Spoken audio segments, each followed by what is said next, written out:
because there are more people coming in.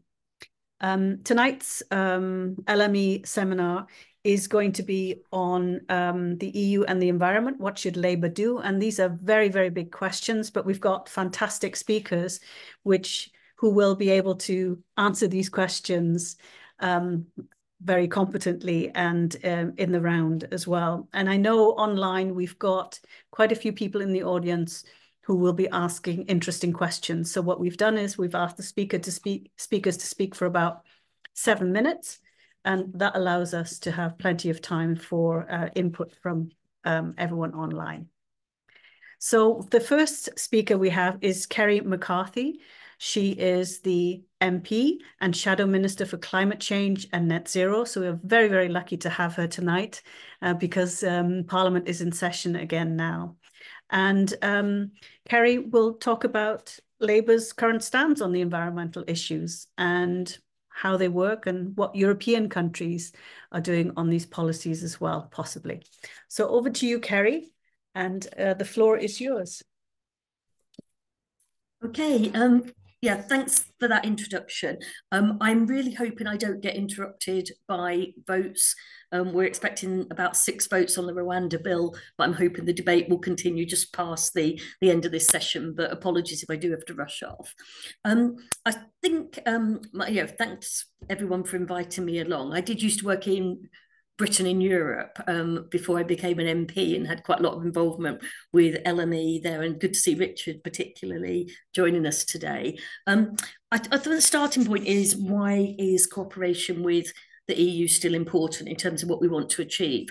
And I think it's quite easy to fall into a trap about just looking domestically at what we're doing on net zero, particularly when you talk about it in terms of our industrial policy. And I'm happy to say, answer questions about the Green Prosperity Plan and things like GB Energy and all those things if people want to talk about that. But we do tend to focus a lot on what we're doing as a country and less on that international mission that we still have to keep global warming to 1.5 degrees or less. And that is something that obviously requires action in every country and concerted sort of joined up action on that. And although we've left the EU, we are still very much part of Europe and should be working with them. As I said, I'm happy to talk specifically about what Labour's doing domestically. The other thing I would say is I'm Shadow Minister for Climate Change in the DESNZ team, which is Energy Security and Net Zero. So I don't do officially the nature side of things, but I do get very involved in looking at issues like land use and biodiversity and ocean conservation, all those things as well. So again, I'm happy to answer questions about that. And I think if we set the political context, obviously when Labour was last in government, we introduced the Climate Change Act, and that was groundbreaking at the time. It's been emulated by more than 100 other countries, and it's since been strengthened, so there's actually the net zero rather than the 80% target. So we were, UK was very much setting an example in the world. I was at COP for a few days in Dubai just before Christmas, and it's actually really disheartening to see, and this isn't, I know it's a Labour audience, but I'm not really making a party political point, the extent to which I met with German MPs, I met with Bangladeshi climate activists, I met with American trade unionists, and they're all very much aware of the U-turns that Rishi Sunak had executed and just that abdication of responsibility for global environmental issues. And it was disappointing to sort of the extent to which they sort of felt that we'd sort of removed ourselves from that leadership role. But it was also actually really quite embarrassing when you're talking to people from the climate vulnerable countries that are most affected by climate change, because if we can't put our own house in order, who are we to sort of be on the international stage trying to ask other countries to follow suit? And we've had things like the offshore petroleum licensing bill, where Rishi Sunak, it's basically a culture war move to say that we're going to max out oil and gas exploration as opposed to focusing on renewables. Our mission is very much doubling onshore wind, tripling solar, quadrupling offshore, and a role for tidal, geothermal, and all sorts of other things as well. And yeah, what we're seeing is they're very much trying to drag us into those culture wars rather than focusing actually on what is best for the planet. In terms of international leadership, one of the things we're calling for at COP is reform of the multilateral institutions that give out climate finance. Got to make it a lot easier for climate vulnerable countries to get money, whether that's for their own mitigation or for adaptation, to protect them against the worst effects of climate change. But we're also calling for a clean power, which would be the direct opposite to OPEC. So OPEC is the alliance of fossil fuel companies, countries. We'd be looking for climate ambitious countries to come together. David Lammy, you've had Rachel Reeves already saying she wants to be the first Green Chancellor, but David Lammy has also talked very much about putting green issues at the heart of his foreign policy, and that includes things like he's actually called for an international law on ecocide, but things like a ban on deep sea or moratorium on deep sea mining, unless it can be proved that it wouldn't harm the environment. But the Global Ocean Treaty as well is something else that he's been looking at, and he's been talking. I know he's in Brazil last August, I think, looking at the impact of deforestation on the Amazon. And now they've got to change of political leadership there, looking at how we can support the new president to try to reverse that, because you'll know that the Amazon is incredibly important in terms of carbon sequestration. They call it the lungs of the earth. So in terms of the EU side of things, some of you will be aware that America has actually really sort of put its foot on the pedal in terms of green investment with the Inflation Reduction Act. We then saw and that's very much something that's happening in the manufacturing areas, the Rust Belt towns. It's something that was actually led by the trade union movement rather than just environmentalists. But now we're seeing the EU following suit. So Germany in particular is really ramped up its ambition. And like I said, instead the UK has rowed back on that. Happy to talk, as I said, more about what we're actually doing on that front. When we left the EU, the UK government copied the EU emissions trading scheme, and it's now looking at carbon border adjustment mechanisms. That all gets a bit techie, but that is something that we're looking at. But we're very much in a situation, if you look at things like chemicals regulation, where we are reinventing the wheel and putting huge burdens on UK businesses as a result of just wanting to draw that line that says we can do it alone, we can do our own thing, we don't have to be part of the EU programme. There's many examples of that.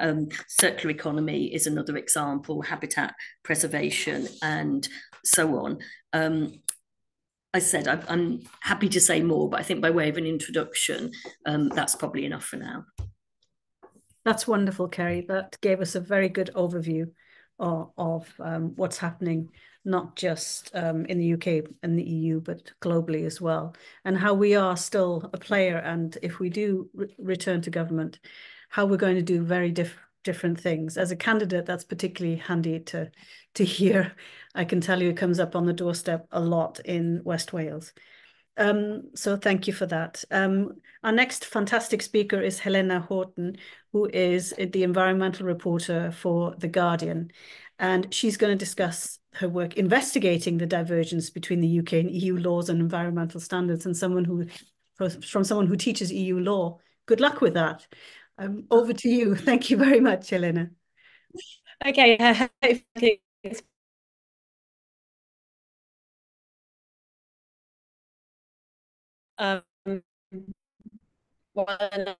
think you're coming in and out. So I'll start from the beginning. So during the Brexit vote was the day after. Oh, sorry. Let me know. Is it okay now? Yeah, good. Okay, sorry. I think I've got my Wi-Fi says it's on full, so I don't know what I could. Anyway, so the Brexit vote was the day after my 22nd birthday, and I think I can say without breaking any Guardian bias rules that the demographic I was in did not vote Brexit, so I did not vote Brexit, and I was pretty unhappy about the result. But I covered DEFRA. I still do. I've been covering DEFRA for the best part of a decade as a journalist, and I spent a lot of time talking to Zach Goldsmith, who was the then a Foreign Office and DEFRA minister, and going to Michael Gove's speeches and listening to him. And when I'm upset about something, I like to look at the silver linings. And back then, as 2017-ish time, they were promising that actually we could use Brexit to improve our environmental regulations, set an example, as Kerry said, we used to do, and, you know, pull ahead of other countries using our freedom from the EU to do things like ban fur and foie gras imports, improve animal welfare standards, and you know, push down the pedal on reducing climate carbon emissions, and also reform the common agricultural policy, which paid farmers for the amount of land they looked after rather than rewarding them for nature. So at the time, I thought, actually, if these things do happen, Brexit could have some positive outcomes. Anyway, fast forward to a couple of years ago, the first divergence to me became clear. So there's a pesticide called neonicotinoids, and they're very, very toxic to bees. They kill, I think, is it 1 billion bees with 1 teaspoon? It's crazy. And they were banned by the EU when we were in the EU, but there's a loophole that allows for emergency authorizations for use of them. The EU closed that loophole after we left in 2021. We've still got that loophole open, and we've allowed this to be used by farmers every single year since we've left the EU. So I don't know whether I would personally call that an emergency if it's used every year. Then I started seeing these piecemeal kind of pieces of news coming out from organizations like Pesticide Action Network and the Chem Trust about how the EU had banned certain chemicals that we had not banned, and also hearing from agricultural businesses and other businesses about how they're actually having some shipments returned and they had no idea, but what was in them was banned by the EU now, not by the UK, and the government hadn't told them. So I thought there must be more examples of this. And any responsible government would be tracking, right, the divergence between the UK and the EU environmental law, not only because there's a legal obligation to do so under the Windsor Framework and other obligations and trade impacts, and also just keeping promises not to diverge, which they did promise back in 2017. They promised that. So I FOI'd, I asked ministers, I asked the press office. No, of course we're not tracking it. Why would we track it? We've left the EU, so why would we track it? I thought, my God, if this keeps happening, there's going to be a huge gulf between UK law and EU law, and no one's tracking it. And that's what's happening. So I asked around all my contacts, and the Institute for the Institute for European Environmental Policy and I worked together tracking down the divergences between the UK and the EU. And we did a big piece of work on it. It was the front page of The Guardian back in January. And we basically found that in almost every area, from pesticides to high carbon dioxide goods, deforestation, genetic modification, air pollution, recycling, water quality, and agricultural emissions, we are diverging, regressing on almost all of these. There's a huge gap in policy. And we're talking about what Labour would do. So these gaps are already there, and they're widening every single time the EU enacts a law that we don't follow. And I'm not saying we should definitely follow the EU. Maybe we could do better, as was promised, or maybe there's a good reason not to ban these things. But we are there. The gulf is happening, and it would be good if Labour, I know it's not Kerry's job because she's not in DEFRA or the Trades Department or whatever, would actually say what they're going to do. Are they going to close the gap that's already there? Are they going to ban some of the chemicals that the EU's banned? What's going to happen about EU REACH? Because basically, as Kerry said, there's a chemicals regulator in the EU called EU REACH. We've replicated it, a UK version, but it's less funded and less staff. And they've actually admitted that they can't follow the EU's bans because they haven't got enough staff and haven't got enough time. So they're having to cherry pick dangerous chemicals to ban. And that's no way to be. We're supposed to be world beating, aren't we? That's what we were promised back in 2016, 2017. I don't think what we're doing is world beating at all. So I asked Labour what they would do. I asked Steve Reed, I interviewed him about it, and no response is really forthcoming. I think there's what campaigners, and I believe also a couple of Labour MPs are calling for, is dynamic alignment, which means when the EU bans something, we would automatically follow them, but we'd have the power to say, actually, no, thank you. So we'd keep our Brexit powers, but we would not have the widening gulf just due to a lack of resource. And that's what people are calling for. But Labour have not committed to that. I think there's a bit of a fear of seeming too pro-EU and the headlines saying Starmer wants to secretly put us back in the EU. But actually, it's not going to be the Tories that are coming under fire in a few years' time. When this gap widens further, it impacts our water quality, impacts our trade agreements, and impacts our general lives. Like food price might go up. We might have more chemicals in our water in our store than the EU. It will be the government of the day that comes under fire. So I think if Labour isn't coming up with a plan, that they might be behind the scenes, just not saying it publicly, they really should be looking at it.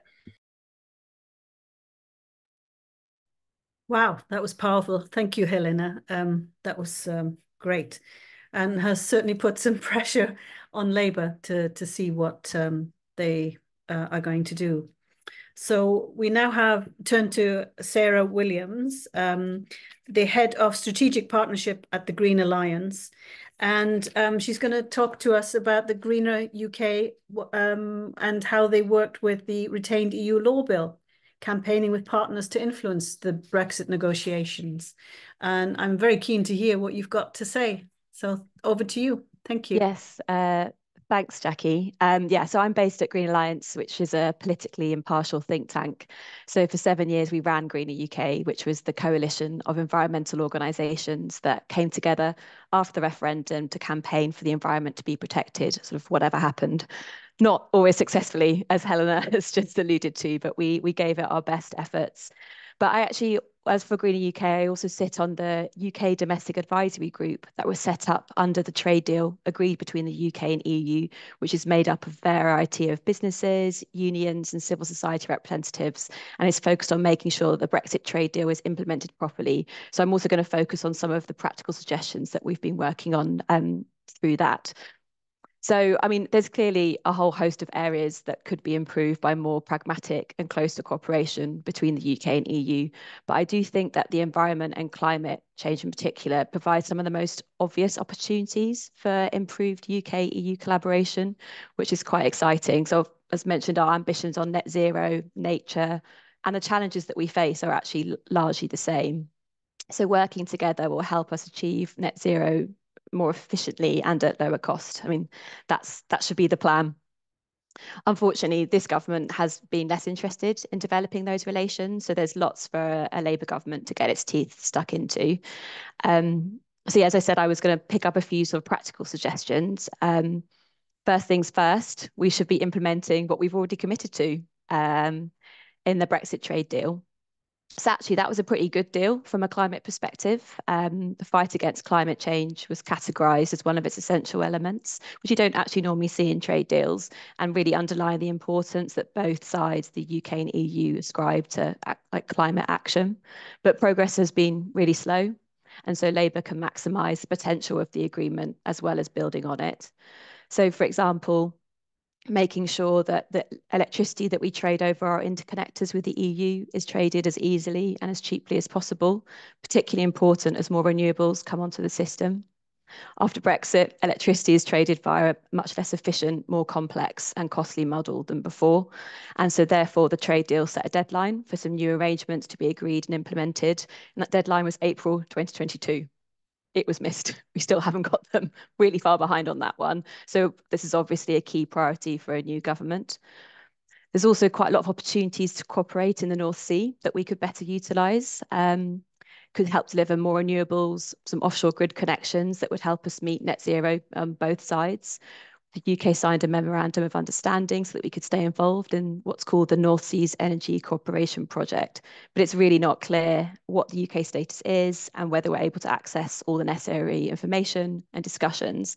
So basically making sure that we're sort of properly involved, dedicating enough resource to this could definitely help unlock sort of future joint renewable energy projects or offshore grid projects. And so that would obviously continue to help us drive down our carbon emissions and our energy bills. And then the other thing which Kerry touched on briefly was about our emissions trading schemes. So again, the Brexit trade deal committed that the UK and EU would give serious consideration to linking the UK emissions trading scheme with the EU emissions trading scheme. So this basically means that companies participating in both the UK and EU schemes would have access to a much larger, more liquid market, and that would help then drive down emissions reductions more cost effectively. But we've seen absolutely no progress on this. So the UK government doesn't seem interested, despite industry, unions and environmental groups being completely agreed on the need to link, which really doesn't always happen. We don't often agree on stuff. So finding those sweet spots, really important. And particularly, yeah, if we did link our systems, it would remove the need for a carbon border adjustment mechanism between the EU and the UK, which is something that the EU is pressing ahead on much faster than the UK. One of those divergences that Helena was touching on. So we're going to see the full introduction of the EU scheme in 2026, in January 2026. That's going to cause a headache for UK businesses, and this linking would be a really good way to address that problem. So yeah, there are some of these, those are some of the areas that Labour could focus on early, given the EU is basically already in agreement about the need for better cooperation there. There's lots of other areas where closer alignment between the UK and EU makes business and environmental sense, which will require more negotiation, but are still really important. For example, around chemicals policy, which has been mentioned by both Kerry and Helena. And yeah, that's where the UK has been progressing fewer, weaker, slower protections compared to the EU system. So it's a real big concern for environmental groups going forward. There are also just lots of other areas where just having more regular engagement between the UK government and the EU would be useful. So making sure that we regularly exchange information about best practice, allowing both to learn from each other's experiences and progress or not in meeting environmental goals. So for example, about how we deliver agricultural subsidy reform, where the EU is experiencing particular challenges at the moment, or yeah, how we deliver international climate goals or climate finance, like Kerry suggested. But unfortunately, there's not that many spaces that supports that regular ministerial dialogue. So a Labour government definitely, I think, need to set up some more forums to have that more frequent ministerial engagement going forward. So there's some practical things about about how we talk to each other. And yeah, so just touching on our experience of the Retained EU Law Act, which if you don't know much about it, then you should feel grateful. It's something that we spent a lot of time on over the last couple of years, which was basically the government trying to move all EU-derived law into the UK, but also get rid of it with very quick, fast processes. Don't have that much sort of parliamentary engagement involved, and we thankfully were able to fight some of those suggestions, but not everything. So my final plea, I think, for a Labour government was it should not do things that unnecessarily freak the EU out. Basically, in short, like design policy properly, involve adequate consultation with stakeholders, utilise parliamentary processes properly, don't use those Rule Act powers that have very little scrutiny involved and just very unaccountable to make these changes. Like, we have a system in place, let's properly use it. Basically, like, good policy and lawmaking will help create a supportive base for greater cooperation with the EU, and that would be great if the Labour government could really focus on delivering that. Thanks. Oh, thank you very much, Sarah. That was a tour de force, and absolutely right with the EU retained law bill and then act, trying to teach that to students. One of the most complicated pieces of legislation I've ever had to teach in the 30 years I've been teaching.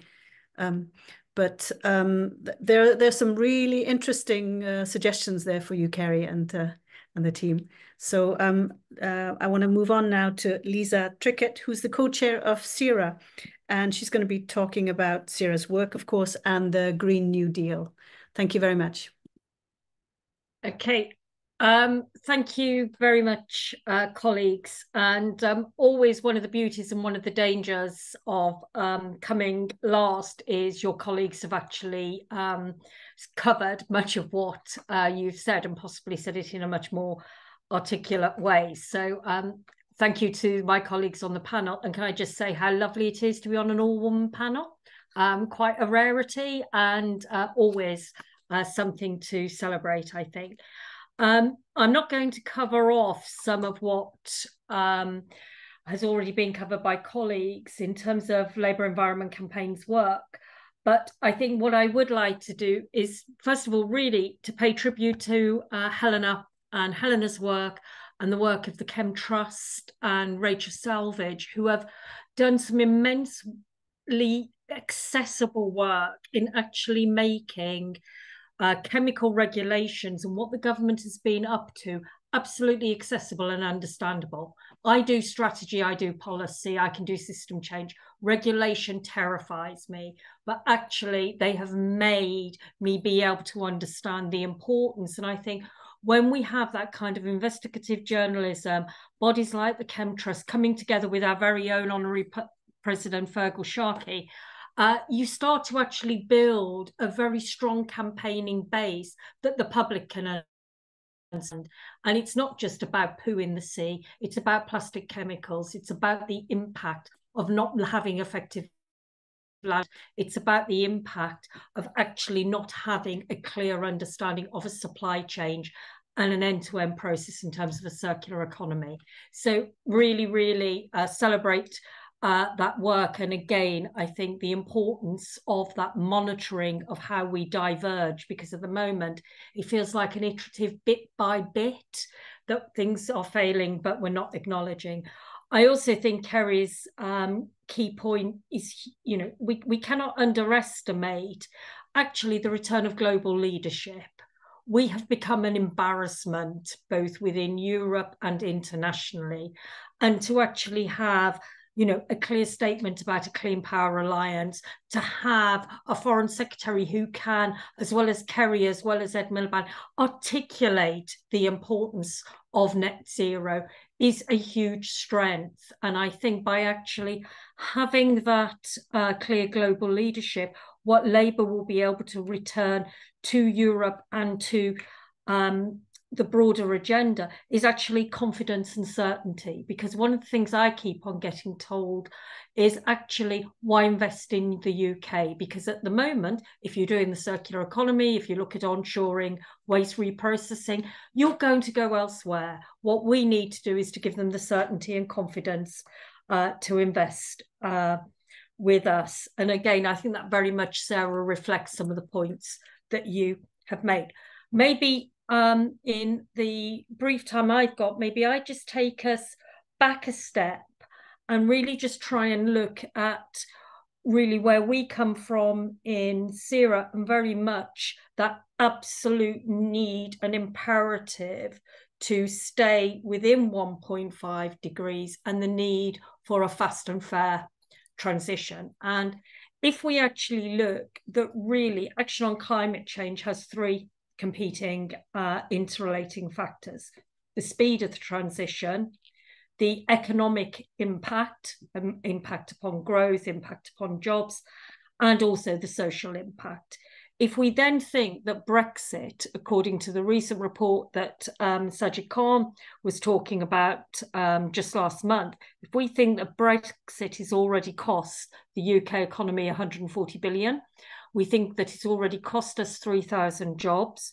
We know in terms of the impact upon society that austerity has cost us dearly in terms of the basic security and the well-being of our public services. Is it any wonder that actually the Tories have moved away from an emphasis on the environment, from an understanding of the need to progress? Because what they are actually having to do is they're having to constantly compensate. And what they're doing is they're trying to actually prioritise keeping the economy on track without understanding or owning that they crash the economy. They've absolutely bankrupted our public services and our local authorities. And indeed, what that has done is the combination of that has put our ability to deliver on 1.5 more and more at risk. If you then look at the culture wars and the current indulgences, you can start to actually see the game that the Tories are playing. I work in many communities where, in terms of New Deal, they would be referred to as frontline communities. And the biggest fear for them is that net zero actually means it's going to cost them. They're going to have to pay for it. They didn't cause it. And actually, it's going to make their lives worse. And when you actually think again with Brexit, in the region I'm in, the West Midlands, we have a strong automotive sector. Rules of origin will impact massively in terms of our ability to continue the supply chain there. And what the Tories are trying to do is to actually exploit net zero in the way they did with Brexit. They are trying to play to people's fears that they will have no choice, they will have no control, and this will cost them their jobs, it will cost them their livelihoods. What we and Labour absolutely has to do is to create a different reality. People's perceptions are net zero is bad news. What we have to show, and we can show through the Green Prosperity Plan, is actually that net zero will provide real jobs. It will provide real transition plans.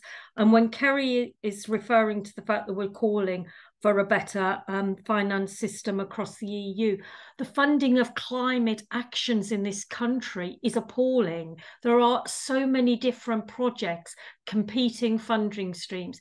When we see that Angela Rayner and Keir are talking about place-based strategies, place-based growth plans, where we actually need to ensure that we are delivering on what communities are concerned with, but also the national mission, you actually start to see that even if we haven't got the detail or all the sort of regulations we might want at this point in time, what we're starting to see is the conditions to actually deliver net zero, the conditions for growth. And that is what we have to do. We have to create in the first term an understanding and a condition that actually allows investment to come forward, that actually allows for the clear regulation forward.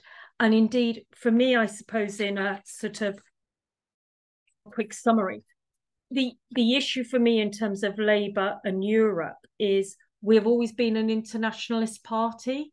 We believe in social solidarity. Our rightful place is at the heart of Europe, whether we are a member of Europe or whether we are an influencer of policy and practice in Europe. We have the networks through our trade union links, through our universities, through our partnerships, and we need to harness those and actually ensure that once again we are a voice within Europe. Thank you. Great. Thank you very much, Lisa. And that leads us really well into the questions and what people might be interested in asking. But before I'll take questions in threes. I'll give you a couple of minutes to think about it. And while I do that, I just want to advertise the Labour Movement for Europe. It's been around since 1981, a very long time ago. But Jampi, I'm sure, will remember it in its present guise, as well as some others are on this call as well. And it's currently chaired by Stella Creasy, and she's doing an absolutely fantastic job. If you have a bit of spare cash, you might want to donate some money or some time to the Labour Movement for Europe, because we've got two fantastic people who help with the Labour Movement for Europe here on the call tonight, Mariana and Joe, and they need to be paid. And we like to give a living wage if we can, don't we? So absolutely brilliant that we have the Labour Movement for Europe, only one of 20 socialist societies, and we have to keep going with that. And we'd like to be at conferences and to keep those influences going to try and keep Labour's agenda, the EU agenda, on Labour's mind with seminars like tonight. So that's the advert over for now. And just seeing if there are any hands up for questions to our absolutely brilliant all female guest speakers tonight. So I can't see any hands up, electronic hands up or not, but certainly, we've got the first one from a woman as well, which is wonderful. Sue, would you like to ask your question first, please? So, sorry, it's me. Oh, right, sorry. It said Sue on my screen. I was going to, well, she's here. I was going to ask, for the first two speakers in particular were talking about, I think, total failure by government to really be able to engage on some of this stuff. And what I'm not clear about is whether this is because they don't want to or because they haven't when you talk about government, you've got the politicians and also the civil servants, whether there simply aren't enough civil servants to do what's required, including monitoring. And if it was an incoming government trying to do the job, if you like, they're still not going to have the people to do it, even if they want to monitor what's going on and trying to keep an alignment in place. And I'm just wondering, really, how serious that issue is, the actual fact there aren't enough people, because I mean that's a lot to do with how the Environment Agency is failing and arguably monitoring the water boards, that kind of thing. It's just there aren't people on the ground to do it. I can take that if wanted. So that's something I did find when reporting on this. There isn't joined up thinking between departments. So there isn't joined up thinking between, for example, DEFRA and the Trade Department on these issues, when you think that would be the most obvious one, because most of the sensitive items are under DEFRA. Obviously cuts the Environment Agency and all of that by the Tory government have caused a lack of monitoring. But I think it's a policy decision not to engage, not to have people who are out there talking to the EU. There's as people have said, there's a lack of communication. And I think that if Labour quickly came in and said our priority is to engage with the EU and to get a cross-departmental policy in place for tracking. I mean, if the IEP can track environmental law changes, I'm sure the government can do it too. If they did enact, for example, dynamic alignment, there'd be less work to do, as we wouldn't be duplicating EU processes here. We'd only be diverging and making policy on it when relevant, which might not be as often as we're diverging at the moment. So I think it's true there could be more staffing, but I think it's actually really a policy choice not to engage. I think if I'd say on that, I mean, it does vary a bit in terms of it's DEFRA where the issue of enforcement is more of an issue. So we've not only got the Environment Agency, which is really underfunded, it's not fulfilling its purpose, and we've seen that most particularly with on the sewage side, the failure of being able to act when people really quite blatantly flout the laws, but also when the Environment Act was passed, which huge bit of legislation post-Brexit, that set up the Office for Environmental Protection. And at the time, those of us who were on the Bill Committee were very much asking, you know, what will this actually do? Will it have any teeth? Will it be properly resourced? And now it's hard to even remember it exists as a regulator, because you just don't hear of it taking action in any respect. And there's so many examples where Ed Miliband's fond of saying it's actually costs more to not act than it does to act. And we see that in terms of the efforts that have to go into cleaning up the pollution in our rivers. And it's not just the sewage, it's chemical pollution, it's pollution from intensive poultry farming, massive issue in the River Wye and so on. So we absolutely need to make sure those agencies are properly resourced. In terms of the Energy Security and Net Zero Department, I think there's a difference, because the government is trying to, whereas at least still on the nature side, it pays lip service to the need to enhance biodiversity and, protect our green spaces.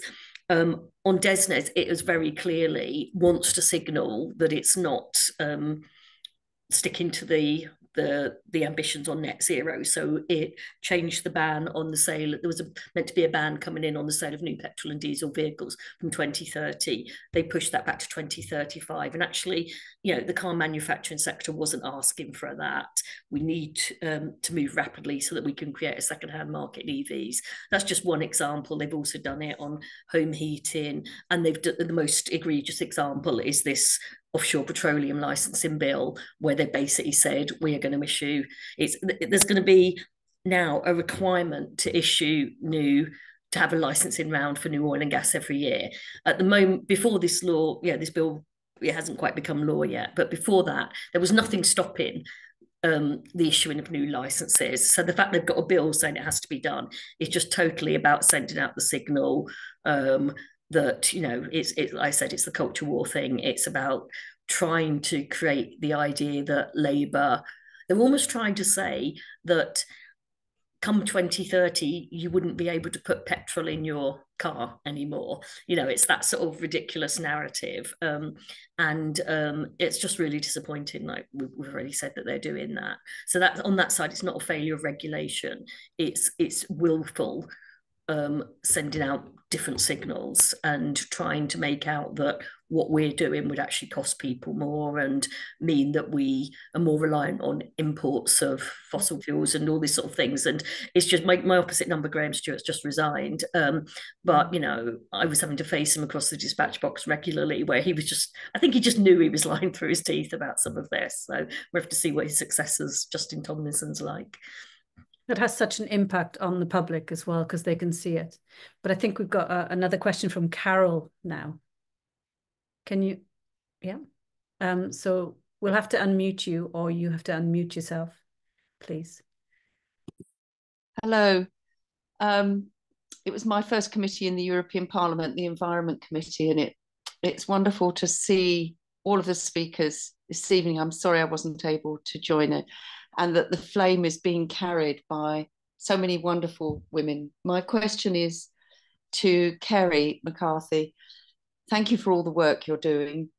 And very simply, what could a Labour government do fast at little cost that would signal to everyone the big change and in fact change the whole environment of politics as well as our environment? A tricky one. I mean, I think some things do lend themselves to small, discrete bits of legislation, like Helena talked about the use of neonicotinoids, which is having a massive impact on the bee population. So something like that could be done, I guess, fairly simply. We're looking at the programme for the first 100 days or the first King's Speech at the moment, and an energy security bill will be in there, which will include things like setting up GB Energy and create some of the things around the Green Prosperity Plan that you'll have heard about, like retrofitting homes and funding gigafactories and things. But that's a piece of legislation that you'd announce in the King's Speech, and then it would take quite a while to actually work its way through Parliament and come into force. So I think actually on the DEFRA side, it's a bit easier to do things. And Helena touched on the animal welfare side as well, with the foie gras and fur imports and things. I think those things are much easier in terms of legislation. Yeah, so sorry, that's not an immediate answer. But I mean, you know, one sort of symbolic thing is David Cameron brought in a de facto ban on onshore wind. The way the planning system works at the moment, one person can object and it just doesn't happen. So things like that would be things that we'd be announcing very quickly, that we need to change the planning system. But obviously changing the planning system, it's an easy thing to say. It's a hell of a lot more difficult to actually implement that, particularly when we know that, again, you know, going back to the underfunding, under-resourced, we're going to need local government to deliver on a lot of this. And we just know the plight of local government at the moment, particularly when it comes to things like employing ecologists and planning officers. So yeah, there's things that are very quick and easy to say, just actually getting them through the, you know, the bureaucracy and the Parliament. But one thing I would say is, if there's an October election, COP is happening in November this year. George Osborne says there'll be a November the 14th election, which means you could have 1 week with the Tories at COP and the second week with Labour at COP if we win. And I don't know quite how you handle negotiations with that. But at least, you know, if we do get to go to COP as a Labour government, yeah, that would be a really good stage to set out, at least, you know, that there's been a change of direction. Can I just say, when I asked the Labour DEFRA team about neonicotinoids, their response, which I'm reading out now, is, thanks, Helena, not one for us at the moment. So it doesn't look like Labour is going to be looking at banning emergency authorisation of the bee-killing pesticide while in power. Or at least they won't say it to me. Although we have opposed the use of them every time there's the derogation's been invoked, haven't we? So yeah, I'm slightly surprised at that. Maybe they just didn't want to give you a story yet. So maybe we'll want to save it for the manifesto. Well, I instead put that if they refuse to comment. So yeah, anyway. Yeah. That's the danger, but as we know, they keep stealing policies as well, but not in this area. Fiona, Do you have a question? Thank you. Yes, hi. Thanks very much to all the speakers. It's been hugely informative. And there's been lots of information which has been explained very quickly, so I haven't always kept up with everything. But what has emerged for me is that the aim of Brexit was to deregulate, not just on the environment, but on jobs and financial regulation and all the rest of it. And that's exactly what's happening. Everything that's dear to the Labour Party, in fact. But I have a question to Sarah Williams on something she mentioned very quickly on an organisation which operates in the North Sea. I'm actually chair of Labour International. I'm been based in Luxembourg for 30 years, but I'm originally from Aberdeen, as you may be able to hear in my voice. And she mentioned the North Sea Strategic Organisation or something, which we are no longer members of or not able to negotiate with. I wondered if she could elaborate on that a little bit, and perhaps other people could speak about how that could be used, because I know people people who worked in the North Sea, people who were employed in the oil industry are very worried about jobs up there, and it'd be nice to know how that could be taken forward, or what Labour plans to do with the North Sea industries or green industries in the North Sea. Yeah, sure. I'll just jump in then. So yes, it's called North Seas Energy Corporation, and it's sort of set up to focus on facilitating renewable energy and offshore grid development in the North Sea. So the members are the ones you would imagine. So ones that touch Belgium, Denmark, France, Germany, Ireland, Netherlands, Norway, Sweden. So Norway's involved. And so they were the members, and obviously the UK was a formal member. So actually the UK was able to sign a memorandum of understanding, but we just haven't had any clarity about really what the UK's relationship with that organisation is now. And I mean, some of it is probably because they haven't had this sort of half in, half out sort of member before, but it seems a very important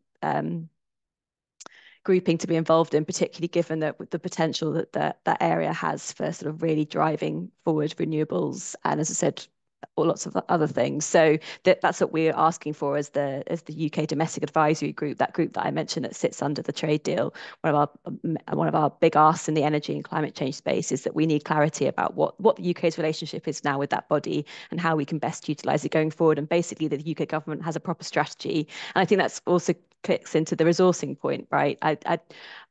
We're asking officials to cover an awful lot, and I think we just need a bit of priority given to that space going forward. So it might not develop a whole lot of stuff, but if it's a useful grouping of organ countries, that is a helpful forum that we could still be a part of and help deliver some of our energy priorities collectively. And basically any forum like that, so like COP's again a really good example. We need to be like really putting resources into those like multilateral spaces so that we can develop relationships as efficiently as possible, because we've just lost all of that sort of those are other opportunities that we were getting from the EU previously. I hope that's a bit clearer. Not my speciality, I'm afraid. Okay, thank you. I just needed a repeat of exactly what they did and who they were. I don't know if there are other people, if somebody could outline what the plans are for the North Sea, for green energy development in the North Sea. I suppose just very briefly, we're absolutely aware of the need for a just transition. And that's one of the things that's really interesting about the way that Joe Biden's gone about the Inflation Reduction Act, because as I said, it was trade union led rather than environmentalists. And most of the investment hasn't gone into places like California, which are already, very vibrant places in terms of green tech and the new innovative industries. They've gone into, I think about 70% of the investment's actually gone into Texas. And that's because although it's got a healthy economy at the moment, it will eventually have to leave oil exploration behind. And that is why you've had so much buy-in. And our equivalent would be areas like Scotland, where they're so dependent on fossil fuels, but also some other places with our energy intensive industries. And we've seen what's been happening with Tata Steel in recent months. So yeah, absolutely got to get across to people that this is an opportunity for them. So, you know, offshore wind, floating offshore wind, carbon capture and storage, all those jobs, and, you know, a place-based approach to this is really important, not least because it just will inspire people to realise that, you know, it's not going to be like the coal mines close in, where, you know, the rug was just completely pulled under them, and then if they were lucky, they got a call centre put in place, you know, and that was supposed to be replacing jobs. You know, we absolutely can't do that. Yeah, and I think Richard will agree on this with the just transition in the European Union, where we were, when we were still parliamentarians there, we worked on this as well and had a plan. I'm not sure to what extent the new parliament will adhere to that, because I hear rustlings about Ursula von der Leyen going back on certain environmental issues and commitments. So it's a little bit precarious, possibly. Can I add that there's been the intense lobbying about job losses? The numbers, which are quite inflated, they're from the oil and gas industry, and they've been queried by a lot of experts. And the right-wing press has really run with it and said, I think, is it like 200,000 jobs, and pegged that on Ed Miliband. And they're really pressuring and lobbying for the Labour's North Sea policy to change. I know that Labour is staying strong on that, but the numbers are actually, I think, they've been found to be questionable, if not inaccurate, because those jobs, you know, they're not going to exist in the future anyway because of the depleting nature of the basin, and also the jobs are going to be replaced by the just transition. So the numbers are actually, they've been found to be incorrect. Just to point that out. Yeah, thank you very much, Helena, for that. Richard, would you like to comment? And I think Jampi, are you trying to ask a question as well? No. Okay. All right. I just wanted to come back on what you said about the situation in the European Union and the Parliament. Von der Leyen indeed has been sort of backpedaling at the moment in the run-up to the elections. But that's largely because the EPP, the sort of moderate conservatives in Europe, are trying to avoid hemorrhaging votes to the far right. I think that after the elections, when if she indeed is nominated again for president of the Commission, where she will need a majority of members of the European Parliament to vote for her to be able to take office.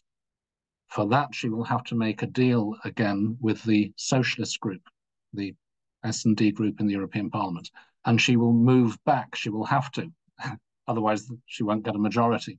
She will have to move back to backing the Green New Deal and not rowing back from it. So I'm a little bit less apprehensive, shall we say, than about that than some people are. The other reason, of course, is that the Green New Deal is now enacted in law in the European Union, and to repeal it, you would have to go through the whole EU procedure and get the necessary majorities to do that, even just to water down some bits of it. I don't think that's very likely. That's reassuring, definitely. I think the TCA also gives us an opportunity. The review of the TCA gives us an opportunity to have a look at all of these, well, some of these issues at least as well. I don't see any other questions. So what I'd like to do is thank all the speakers. I mean, I don't know about you, but I've learned so much tonight. It was a bit overwhelming as well. And I'm so glad there's a recording, because I'm definitely going to listen to this again. And I mean, really take advantage of the recording, spread it far and wide if we can, because these are real experts, and they've given us a real big insight into not just inside what Labour's doing and possibly, hopefully, will be doing, but also what are the challenges as well, from an outside perspective as well, especially Helena's and, well, all of your contributions. Just a quick advert. I'm allowed. I was told to do this. I'm a parliamentary candidate in Ceredigion and Preseli, and there's a parliamentary candidate in Gillingham and Raynham. And the Labour Movement for Europe holds phone banking sessions for candidates. And we really desperately need these kinds of things and your support. If you have some time, this coming Wednesday at 6:30, please sign up for the phone banking at 6:30. The more people we speak to, the more we can persuade them that this is much, much better for our health, for our future, for our aspirations, and lift this dense cloud of depression that, in my view, is over the country and has been for at least 14 years. We need to lift it. We need to give people aspiration back and hope back. And Labour is the only party who's going to be able to do that. And we will do that with this fantastic team of hopefully incoming Labour ministers and MPs, excluding myself, of course. But, you know, it's going to be much, much better. And it might be slow to start, but it's going to be like night and day. Definitely. So if you have some time, 6:30 on Wednesday, please do join us for the phone banking session and future ones as well. It just leaves me now to thank everyone for coming. Of course, without you, there wouldn't be these seminars. Without you, there wouldn't be a Labour Movement for Europe. And the speakers as well, all four of you, absolutely brilliant. And of course, Joe and Mariana. So do watch out at this space for further seminars as well. Thank you very much.